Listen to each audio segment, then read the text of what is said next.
नंदगांव के ब्रिजवासियों ने भी किया बांका बिहारी मंदिर कॉरिडोर का जमकर विरोध। तारांकन उत्सव था जसोदा मैया के जन्मदिन का। सभी ब्रिजवासियों ने उत्सव मनाने के बाद कॉरिडोर को लेकर अपना जमकर विरोध दर्ज कराया और सभी ने एक स्वर में कहा कि सरकार को कॉरिडोर बनाने का अपना यह अनैतिक फैसला वापस लेना ही चाहिए और सरकार अपना यह फैसला वापस नहीं लेती है तो हम प्रण करते हैं कि किसी भी स्थिति में वृंदावन के प्राचीन स्वरूप को बिगाड़ने वाले इस कॉरिडोर को बनने नहीं देंगे। नंदमहल मंदिर सेवायत विष्णु गोस्वामी जी ने कहा कि सरकार ब्रजवासियों को ना सताए और योगी जी हम आपसे विनती करते हैं कि ब्रजवासियों की सेवा और रक्षा करें। गौ ब्राह्मण हिताय च की नीति पर चलें, इसी से आपका यश बढ़ेगा। कॉरिडोर को खत्म करें, इससे ब्रिज का नाश हो जाएगा। कुंज गलियों को किसी भी स्थिति में न तोड़ा जाए।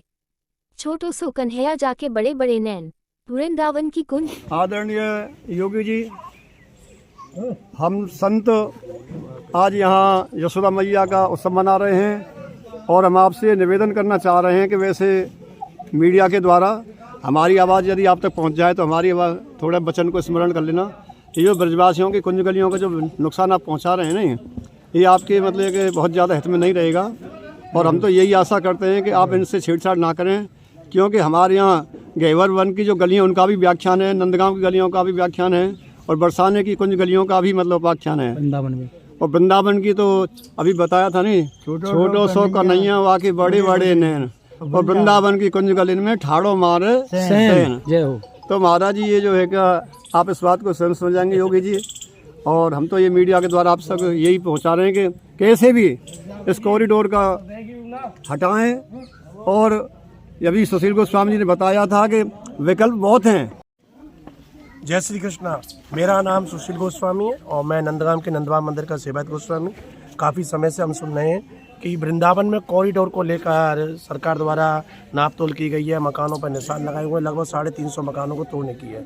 मकान के साथ साथ वृंदावन की जो कुंज गली है उनको तोड़ा जाएगा, तब जाके कॉरिडोर बनेगा। और ये इसलिए बनाया जा रहा है कि जन्माष्टमी पर वहाँ भगदड़ हुई, उसमें 2 लोगों की श्रद्धालुओं की मृत्यु हो गई। उसके बाद सरकार की आंखें खुली हैं। उससे पहले सरकार ने व्यवस्था बनाने की नहीं सोची, यानी कि लोग मरते हैं तब सरकार का जो तंत्र है वो जागृत होता है। अब सरकार कह रही है कि यहाँ विशाल कॉरिडोर बनाएंगे, भव्य द्वार होंगे, गलियारा होगा, पेड़ पौधे लगेंगे, खुला होगा। तो मैं ये कहना चाहता हूँ कि ये समस्या का समाधान नहीं है, क्योंकि हर जगह की शैली अलग है।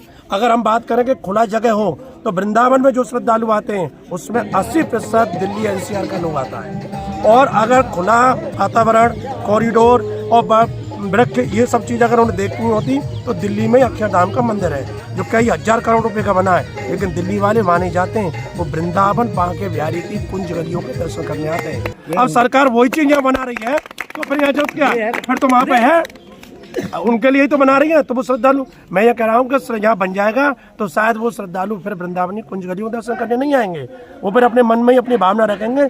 इसलिए सरकार को चाहिए कि भीड़ को नियंत्रण करने के लिए ऐसी व्यवस्था बनाए कि जो रास्तों में अतिक्रमण है उनको दूर करे, और वृंदावन के भीतर जो बिहारी जी मंदिर में जैसे पोस्ट ऑफिस है, दीपक घर है, उन सब को जोड़ के एक बड़ा हॉल बना दे, गेटों से निकास की और घुसने की व्यवस्था बढ़िया बनाए। गलियों को जो अतिक्रमण है उनको जब हटाओगे तो चौड़ी हो जाएंगी, यानी कि अंदर की व्यवस्था बनाओगे तभी बनेगी। अब आप देखिए कि वैष्णो देवी है, वैष्णो देवी देवी माता आज भी उस छोटी सी गुफा में है और लाखों लोग दर्शन करने जाते हैं, तो वहाँ तो कॉरिडोर नहीं बना। वहाँ के सरकार ने शासन ने व्यवस्था बनाई हुई है, तो यहाँ की सरकार और यहाँ के प्रशासन व्यवस्था तो बना नहीं रहा है, अपनी व्यवस्था के नाम पे इसको तोड़ फोड़ करके, और जिससे कि मैं तो ये कहूँगा कि भ्रष्टाचार हावी है।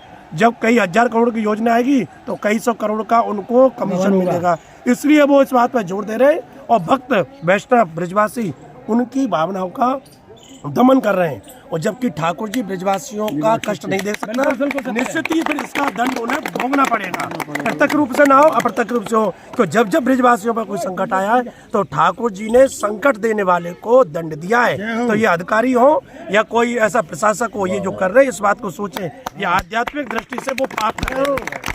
नंद के लाला की जय, राधा महाराज की जय, लाला की जय।